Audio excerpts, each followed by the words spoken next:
One of the many great things about Splatoon 2 are the amount of customization options that are available to the player. From clothes to hairstyles, each and every Inkling and Octoling is unique, but arguably the most important customization are the abilities. Although some weapons have preferred abilities, such as Splattershot Pro usually being played with main power-up, every player can freely choose what abilities they want to run, and overall, I think most of the abilities are balanced. However, there are a few that seem a bit unfair, and today, I want to talk about one that seems okay in most people's eyes, but to me, is one of the most overpowered abilities in the game. Today, I'll be explaining my opinion and how I would change Ninja Squid. So let's first talk about all the effects of Ninja Squid. Ninja Squid is a main ability only found on shirts that hides your ripples when swimming through ink, regardless of how fast you're going. However, people can still see the indents you produce in the ink. In exchange, it cuts down your swim speed significantly, but this can be counteracted by using swim speed up abilities. Now, why do I think this ability is overpowered?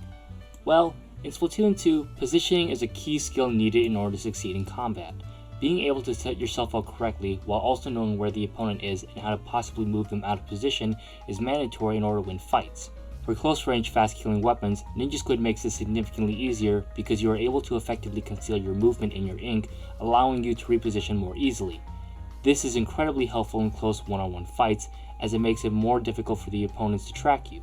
You might argue that you can still see the indent left by the opponent, and while yes, technically you can, it's incredibly difficult to do so as there are many other things that are happening around you, and even seeing the indent is challenging. And that's another thing that really helps Ninja Squid users. Splatoon 2 is a team fighting game. It's not like a one-on-one fight all the time. There are a million other things you have to worry about, and that gives Ninja Squid users the upper hand. You can't focus all your attention on them. Ninja Squid makes it incredibly difficult for your opponents to track you, and this gives a lot more options for close combats as sneaking and sharking tactics. The other thing that I think makes Ninja Squid overpowered is the fact that its side effects of lowering swim speed can be counteracted. The fact that you can not only completely nullify the speed decrease of Ninja Squid, but actually increase your swim speed even with Ninja Squid is completely unfair. The fact that the ability that nullifies its speed reduction is swim speed basically makes the downside of Ninja Squid irrelevant.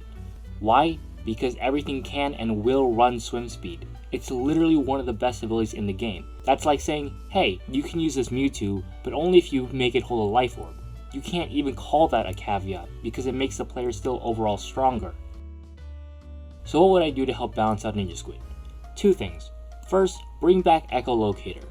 I've never played casual or competitive Splatoon 1, but from what I've heard, it was a really good special, but it did render Ninja Squid useless because everyone ran it. However, I think one of the reasons why it was so common was because it was on the E-Liter 3K. That was one of the strongest weapons in Splatoon, so it was everywhere.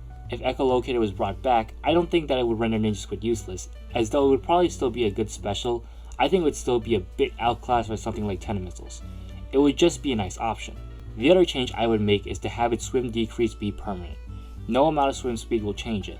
This way, you can't just stack on all swim speed and basically become invisible Sonic the Hedge Squid.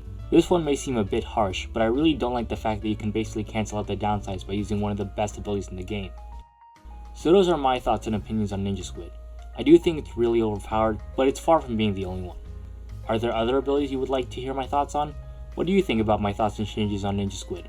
Do you think that it's fine the way it is? Let me know in the comments below. As always, thanks for watching, and I'll see you next time.